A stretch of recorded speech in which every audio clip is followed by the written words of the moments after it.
Chater, and today from Quebec City, TSN proudly presents the 6th annual Quebec Rally. Nice to be back, Paul. It's great, and all the regulars have come back from last year as well, led by Frank Sprongel, the defending champ and the only driver who has ever won this event. His competition is expected to come from Subaru's Tom McGeer and the Mazda team of Alcaraz and Alain. Right to it, the start line. Frank and Dan Sprongel, the Audi Quattro S2, the team unbeatable in this event since '94, and right now the dominant rally team in all of North America. Sponsored by Castrol and Yokohama, who are using the rally to show off their new Guard X ice tires. Well, ice tires, but unusual weather for February. It's pouring rain. The route will cover nearly 700 kilometers over 2 days, and it'll include nearly 200 kilometers of special stages, starting with this test on the Plains of Abraham. Familiar pair, off they go. Tom and Trish McGeer from Georgetown, Ontario, in their Subaru Impreza WRX. The 3-time Canadian champion, sponsored by Subaru Canada and Pirelli, and it is messy. And Barry and Sandra Latreille from Cornwall, Ontario, Eagle Talon racing an open class with approximately 400 horsepower. But they have no big sponsors. It's a family business, Latreille Electric, which pays the bills.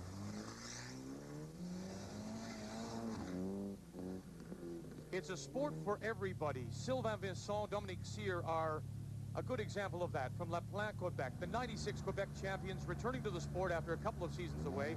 Their Eagle Talon runs in production GT, which means the engine, Paul, is essentially stock around 200 horsepower.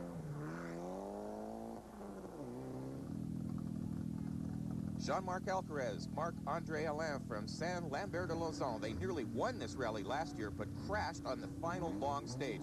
Despite a high-speed spin on this stage, Alcaraz would end up winning it.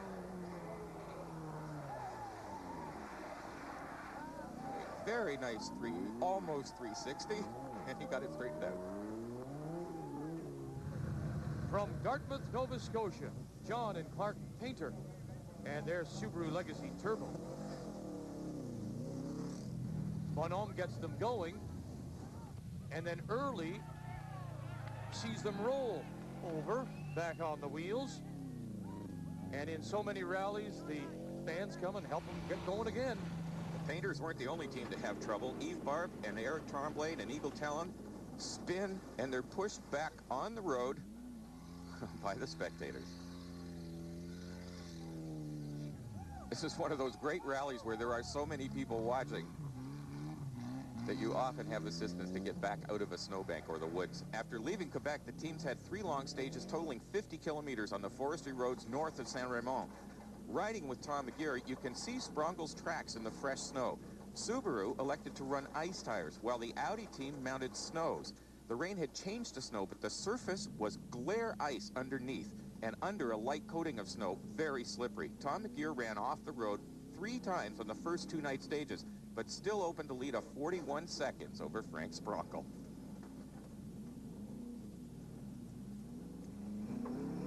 How difficult is this for him, then, just to get the power to the road? Listen to the throttle for a moment. He's feathering it at every opportunity. Now, see, that corner with the dirt looked like it was probably going to be fairly dry and not slippery. He just went straight off.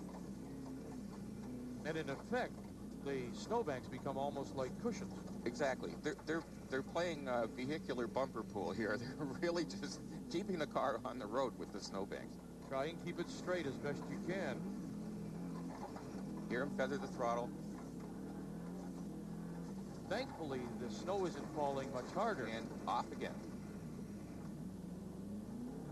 If it was falling much harder, it would make it very difficult to see with all of the rally lights on front.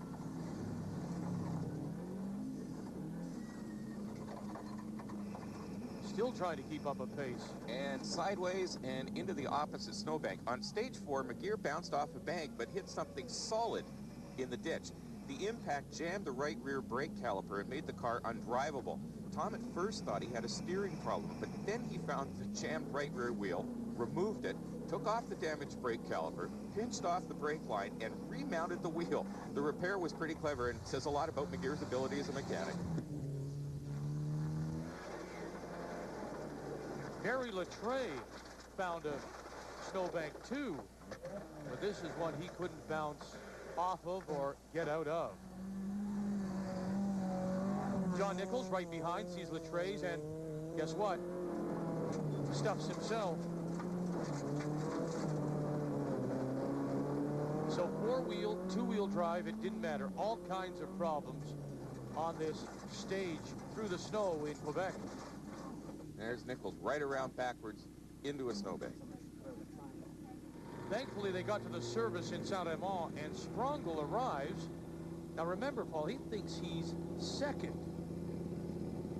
And then, to his surprise, as he looks back, it's Sylvain Visson who arrives next. Not Tom McGear. And Dan Sprongel runs over to Dominique Cyr and says, "Where's Tom?" Well, Tom, of course, had that brake problem. And as we look at the leaderboard after 5 stages, there is no McGear. But it's Sprongel leading by 155 over Besner. Rallying on TSN is brought to you in part by Yokohama Performance Radials. Now you've got control. And by Subaru, the beauty of all-wheel drive.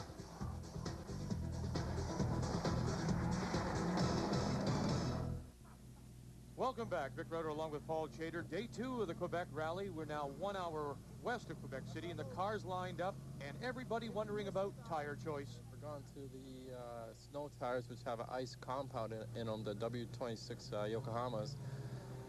They worked excellent last night coming out, so that's why we went with them for today. Snow and ice, ultimate choice. As we check the leaderboard, make a note that the Sprongels lead by nearly 2 minutes. Good battle right now for second, but the McGears, remember the brake problem, they're back in 11th, Paul. And here we are inside with the Sprongels on Route Lirpond, a 5-kilometer special stage. And every rally has many special stages. They're closed to the public's traffic, but spectators, as you can see, will line the route. Hello there. And he has time to wave. But of course, the co-driver is looking at the route book. They've never seen this before, and it can be a very wild ride. Especially under these conditions. The roads are very slippery. Watch how he pendulums going into the turn. That's to unweight the back end to get the car to slide a little bit better, set it up for the straight or the next corner that's after it. Now, watch his technique here. Listen for a moment to the throttle. Feathering it constantly. It's very rarely on all the time, and it's just a light touch with the feet. On the other hand, watch his hands flashing back and forth. Huge, big movements to control the car, almost lock to lock on the steering wheel, and yet just a feather touch on the throttle and the brakes. And a good comparison on wheel turn would be maybe a Formula One car or a Champ car, when all they do is maybe a quarter turn either way to go lock to lock. Look how he's flailing around.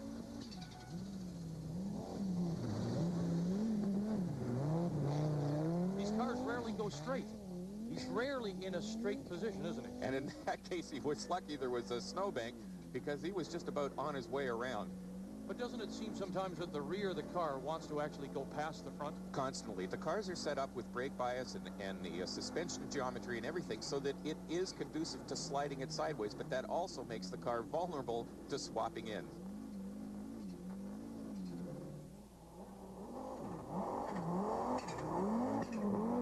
Hear the throttle, feathering it all the way through the turn to find some grip. The leaders, Frank and Dan Sprongel. Now, they started this stage almost 2 minutes back. Second place, Jean-Sébastien Besner and Philippe Brasseur. Four-wheel drive, Eagle Talon, 300 horsepower, but power not necessarily a good thing. Not at all. In these slippery conditions, having a lot of power can actually be a disadvantage. What you want is a car that handles well and that responds delicately to the fine movements of the driver's right foot and his left foot on the brake. You don't want a lot of power. And here's a perfect example. In third position overall and leading production GT, roughly half the horsepower of the leading car are Sylvain Vincent and Dominique Cyr. The car does not respond as violently when you have lower horsepower. You squeeze on the throttle, you don't get the same rush of torque and horsepower, and it's actually easier to hang on to a lower horsepower car in these conditions. Now, here's something very special. We want you to enjoy this. Tom and Trish McGear, they start the stage in 11th spot. And now let's ride along. And remember what Paul talked about the feathering of the throttle. Clutch left, brake, gas pedal on the right, and then the violent moves with the wheel, and then it'll be Trish who will guide them through. She will be giving him instructions about what the next turns are like. Now watch his feet. He's going to use both feet on all 3 pedals, and watch how lightly he touches the pedals versus what he's doing with the steering wheel. Medium left. So he's just stabbing the brakes with the left foot Flat over crest. to set the car up. Flat over crest, Trish said, that means he can keep the Flat throttle over right down crest, over the hill. 220. Turn left.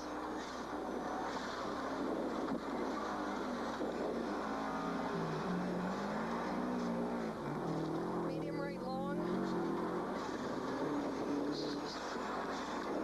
Look at the wheel turn. Fast right 20. And with all the gear changing, you can see he's basically driving one-handed. Bump. Fast left long opens. Easy left over crest long. To medium left.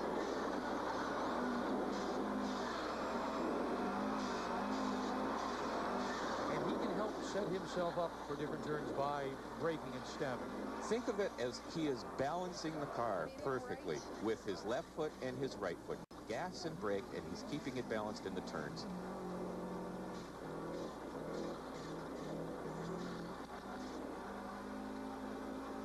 Flat over crest. Easy left, stay out into turn left. Stay out. Stay out a little bit on the road. Don't clip it right into the edge. A pendulum. And a pendulum, he'll swing it the opposite direction first to get the tail out, correct it, apply the throttle, slide it right through the turn. Textbook. Flat over crest, 20. Medium left. And it's interesting, you suggest, to watch the pedals, because there was the right foot coming off the gas to work the brake, but now the left goes to the brake as he feathers it with the goes back with the right on the pedal, the gas.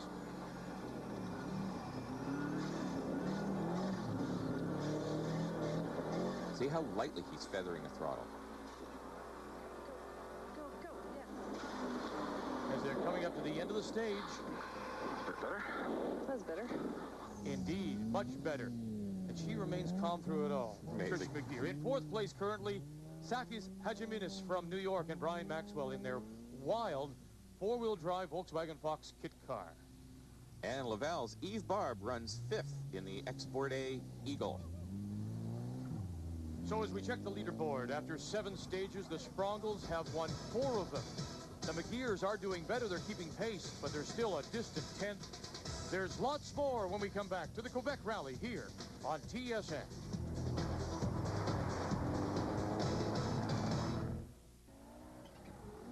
We're in Santerre, Quebec now as we watch the Sprongles. Blowing, drifting snow making visibility very difficult. But today, Paul and I want to salute the co-drivers. So here is our list of the top 5, the bravest co-drivers competing. In 5th place, Adrian Wintle, co-driving with Ilana Rosenschein. Now, hey, he thought it would be a nice way to spend an afternoon, nice day drive with a pretty woman. Ha! 4th bravest for this event, but higher in career standing, Sandra Latreille. Now, why do drivers always bounce hardest off snowbanks on the passenger side? And we can't forget, of course, last night.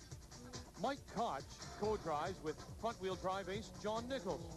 Now, he's used to recovering from impossible slides, but this spin would scare you like crazy.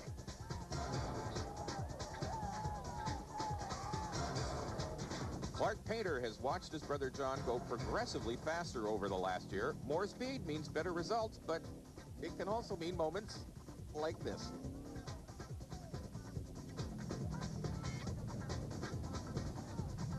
And over she goes. But in our opinion, the bravest of the brave must be Yves Dion from Boucherville, co-driving for Claude Lucier. They completed just 3 special stages, but impressed greatly with some flamboyant style and the willingness to crash in front of the cameras. Lucier and Dion, we salute you.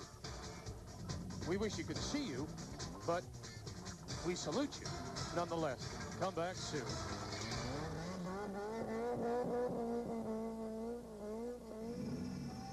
The Sprongles are top, the McGears are on the bottom, and this will be a great comparison, not only to see who is winning, who's a little quicker, but driving styles. And watch down the straight here. Almost equal horsepower, equal grip. Use the telephone poles on the left as a reference. You can see they're absolutely dead even. Now, this is a special stage they call Rang C, and it's 3.2 kilometers. Now, this is a fast stage. It's not one of those tight and twisty forest roads, rather, but long sweeping bends. And watch the difference between the Audi and the Subaru coming out of the first really critical combination. Boy, neat pendulum turn. You saw the Audi on the top. You want to go right, but you throw the car to the left. The McGears slightly behind at this point.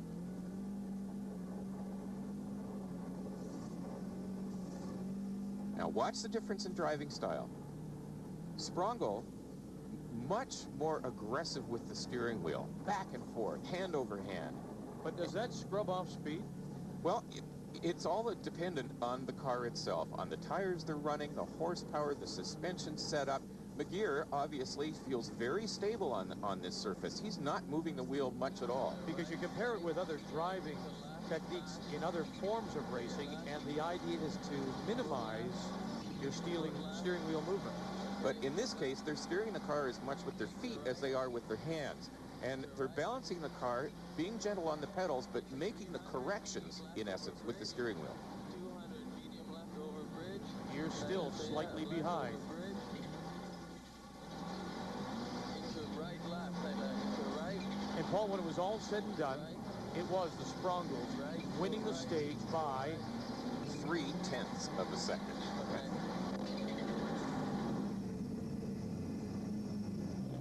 At the service in Rivière-Pierre, the race is for second place between Vincent and Besner. The McGear Subaru from 11th to 10th, now up to 5th. It's running great. It is, actually. Perfect. Vincent leaves to start C-leg, although Besner thinks snow tires would be faster. He has copied Vincent and mounted Blizzak ice tires. After 11 stages, Vincent is 17 seconds back of Besner in production GT. Production class leaders, Stefan Levesque, Hughes Sear from New Richmond in a Toyota Corolla. And Charles Hammer of Salazar and Patrick Peloquin lead Group 2.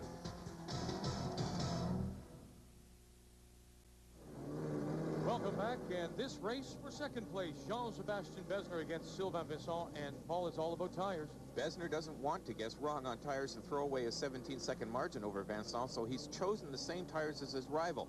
But it cost him second place. Vincent's car handled better on the ice tires, and he was able to overtake Besner in the standings. Now, after 10 stages, Frank Spongel has an unassailable lead, but Besner's lead over Vincent just 17. On stage 11, Vincent would beat Besner's time by 29 to move into second place. Tom McGear jumped from 6th to 4th ahead of Yves Barbe and Eric Tremblay. As Vincent finishes the 4 stages in second, the irony is snow tires would have been a better choice. Besner would have been faster if he'd followed his own instincts. And then there's Tom McGear. Remarkable. Remember, 11 to 10 to 6 to 5, and now he's up to 4th spot. Wow. That was fun. You caught 5th place? Yeah, 4th, actually. We're up into 4th. We're about too far behind now for these guys. Hopefully, well, we'll see what happens to them, but we're definitely solidly in 4th place starting that stage. So The final service in Rivière-Pierre, Vincent and Sear have to hold on to second place with a 22-second margin over Besner. And this has got to be nerve-wracking because they know with the McGears in 4th, this is a great way to start a brand new season. Because the McGears, you obviously have to think, and the Latrays, who are not a factor, they could pick up some valuable points here at the Quebec Rally. Now, something very special about the Quebec Rally is their wrap-up stage at the Hippodrome, where they race horses, place a sellout. Now, Vincent was worried that Besner's more powerful car would overcome the lead that they held. But at the Hippodrome, Vincent stayed with Besner, and he held on to second place. And here are the leaders, Sprongel and McGear. McGear out front. There's a little chicane in the middle of the start straight. It's just to get the cars sliding a little more. I don't think it's really to slow them down. But this is really unique. This is sprint car racing with a Quebecois flair. It's quite different in rallying.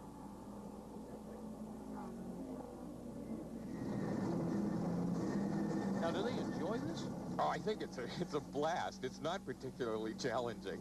The cars can't get going that quickly, but it's fun to have a target, meaning another competitor, right in front of you. This is not something that happens in rallies too often. And it really does. Your sprint car comparison is right, because it's all four-wheel drifts and trying to get inside the other. World of Outlaws, Steve Kinzer. A little less aggressive. We don't see any NASCAR nudging here, but they're having fun.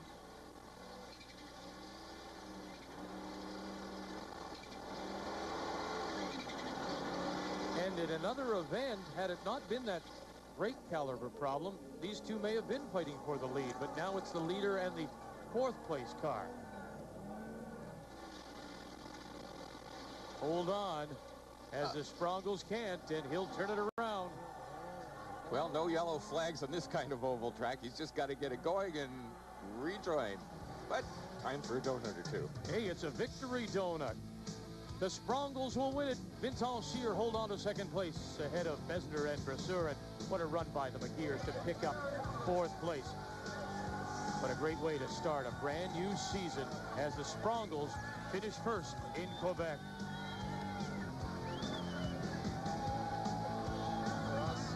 Great luck.